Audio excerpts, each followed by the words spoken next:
Saint Lutgardis, AD 1182-1246. You are not just a body having a physical experience, you also have an eternal soul.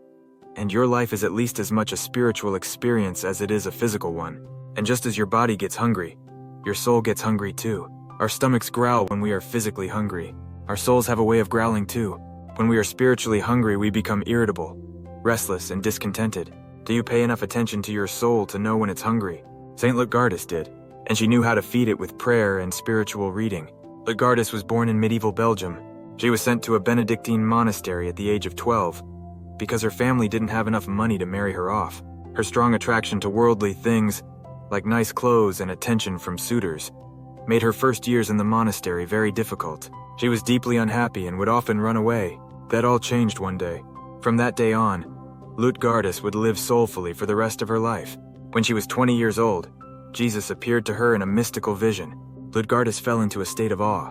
Jesus showed her his wounds and brought her face to face with the reality that her soul was starving, and it was time to feed it. After the vision, Lutgardis decided to stay in the monastery the rest of her life. She took her vows to be a Benedictine nun. She fed her soul every day with prayer.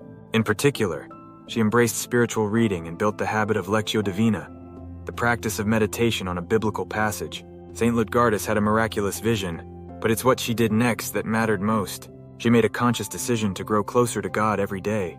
She knew that in the spiritual life, you're either getting closer to God or falling farther away from Him. She lived soulfully, and so can you. You cannot stand still in the spiritual life. You can't take a break.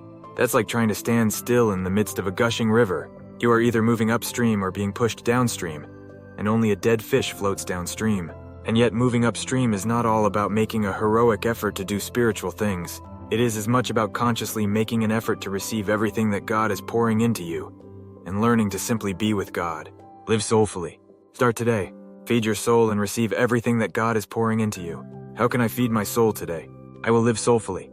Patron saint of birth, blind people, childbirth, disabled people, Flanders, and the Flemish national movement. Feast day, June 16th. Feast day shared by Saints Quiricus and Julietta. Thank you for viewing this video. Please like, subscribe, and share with others. Rick Herring.